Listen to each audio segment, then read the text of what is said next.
Hi guys, it's Catherine, and this is My Kinda Recaps. So this week I'll be talking about episodes 9, 10, and 11 of the show Inhuman Condition. So all of the episodes this week were very relationship themed.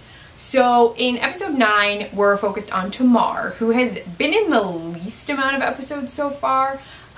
If you are just catching up on the series or just checking out this video today, Tamar is a supernatural being whose power hasn't been defined. They don't know what she is or why she's so powerful, but the reason she hasn't really been, she goes once a week to therapy, but she's been working on acclimating to the real world because she was raised in a center. So her recent week was spent trying out different outfits and going out once a day just to see how she feels about going out.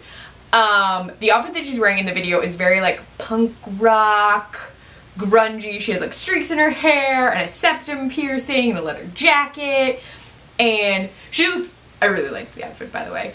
She says that she was also a boss woman who would work in an office, and she at one point was a Disney princess, which I really would like to see. Did someone fan art that? Because I think it would be adorable. But she's talking about all of these outfits she's been trying, and that she's been trying really hard to go out, and it's been going pretty well, but she did have a panic attack on the bus when she was coming home. And then she says that she thinks Graham, who is her aide assistant person from the center, has a crush on her. And then she says, well, or maybe he's gay. So Tamar then goes on to say that she does have a crush on Graham. And she points out that she would like to be in a relationship, but she's concerned that if she were to have sex, and she specifically says that if she would have an orgasm, she's afraid that she would lose control of her power, because she feels like that is a moment of pure, indescribable, uncontainable joy, which would distract her from her ability to control herself. So while she likes Graham, she doesn't know if she should move forward, and she doesn't really know what to do. She has been raised in the center this entire time, so she's been very isolated. Then she says, well, nothing really belonged to her at the center. The center was designed to help help supernatural beings, so everything that she came in contact with in the center was for her, but none of it belonged to her. It was part of a greater purpose outside of her. So she kind of wants a relationship so that she has something that belongs to her. Dr. Kessler then points out that being in a relationship with such a big power dynamic difference, which, because Tamar is new to the outside world, there's two elements to this. So Graham, her aide, is sort of in charge of her, he's taking care of her and monitoring her. So he has an authoritarian position over her to make sure that she's okay, report back to the center. But there's also the fact that Tamar is crazy super powerful and could accidentally hurt Graham because her power is so much stronger than his just normal humanness. So Dr. Kessler doesn't think that Tamar should pursue a relationship with Graham. She doesn't think it's safe. But Tamar you can tell she has feelings for him. She mentioned she has butterflies in her stomach, and that he's actually the reason that her panic attack stopped when they were coming home on the bus. When he held her hand, she calmed down. So she likes Graham, and Graham has good energy with her, but they can't really date safely. So that was episode 9. And episode 10 is super short. Link has Clara over, and they're working on one of his web shows. He does claw marks, and the two of them have been talking online for a while. He invited her on the show to discuss werewolf in politics. So the two of them are talking. Then they do the web show. After the web show, though, Clara finds out that Link is actually going to see the same doctor as her, I think. Okay. Link tells her that he's doing research for his next video because he's gonna mention this paper that his therapist wrote and gave to him that she did in college, and he wants to point it out, make sure the video is really good. And he gives her the paper, and she looks at it, and it's a college paper, And based on the college paper knowledge I have, you normally put your name next to the page number, and normally you have a cover page, which would list like first and last name. So I'm assuming she saw Kessler's name. After she sees the paper, she asks, well, I bet your therapist is like full of crap. Did she try the manipulation thing with you? And he's like, yeah, da da da. Then the two of them start hooking up, which would be totally normal and fine, except I forgot Frank was there until Link's like, we can put on a show for Frank, like, what? And she's like, no, Claire's like, it's fine, it's whatever.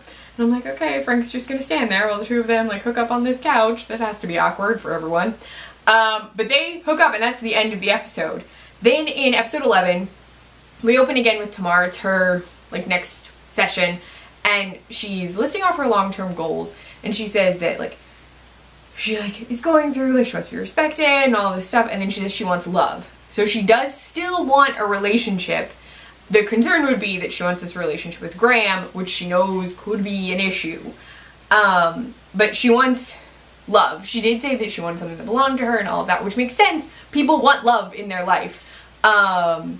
So there it is that. We then jump to Link's session where he's kind of quiet. Like, he's not really super talkative. Dr. Kessler points out that like he seems kind of like out of it a little. And then he says that he feels like he has to be submissive in these sessions, which is very like wolf dynamic. And he says, well, he feels like he has to be submissive because the court sent him here, so he has to come talk to her. He doesn't really want to. Then he like goes on to point out that he is in a new relationship, and she, Dr. Kessler, also listened to the video and is like, oh yeah, no, I heard my stuff in your video, thanks.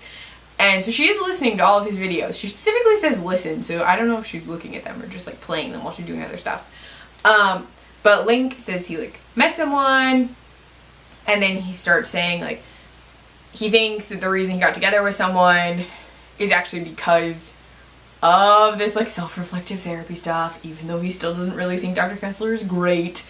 And he points out that like he stopped thinking just about like in the moment stuff. He's sort of planning for the future a little bit, because he didn't used to think more than like a month in advance. So this like girl is helping him to think more into the future, and so Dr. Kessler wants to know if he'll tell her who the girl is, and he says Clara. Now he does not know that Clara sees Dr. Kessler, but I'm very sure Dr. Kessler knows who it is because Clara has mentioned Link. And if she's watching the video, she would have heard the video with Clara in it. So I would assume that she knows it's Clara. Then, while he's saying, like, well, he doesn't really know how Clara feels. She has a medical condition. But he thinks maybe he can persuade her to have these, like, long-term sort of feelings with him.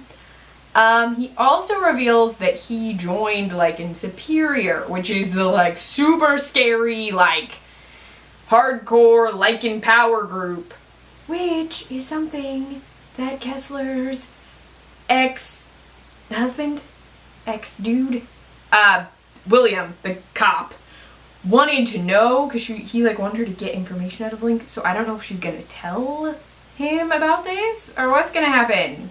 I don't know. But the issue that came to mind when Link was talking about his relationship with Clara is it sounds like Clara has not mentioned to him that she actually wants to die. So, like, Link is feeling long-term feelings, and I'm wondering if Clara, like, hooked up with him in the moment because she's, like, getting ready to be done.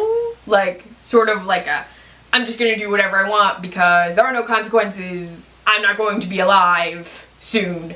So I'm, like, worried that they're in very different places and are just kind of like meeting, and it's not gonna be good for them emotionally. Like, it might stop Clara from wanting to end her life, but I don't know if it's going, like, if it backfires and she can, like, goes through with her plan, what that will do to Link, who's already, like, been very aggressive, and now his, like, behavior is slightly toning down, it seems, but I could see, like, a sharp, like, super aggressive handling her death not well situation coming, which worries me. I also just really like Claire, and I don't want her to leave.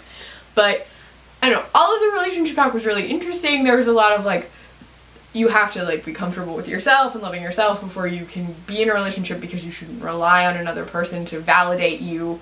So that's some of the concern I have for everybody involved in all of this. There's a lot of, I want Tamar to find someone, but I'm worried that if she hooks up with Graham, something bad is going to happen. I just do. So I have concerns. Share your thoughts with me about Inhuman Condition in the comments or on Twitter. I'm at ClefNotes. Oh, if you like this video, please give it a thumbs up. If you want to see more of me and more of my recaps, you should subscribe to my channel. I also have a blog, clefnotes.wordpress.com.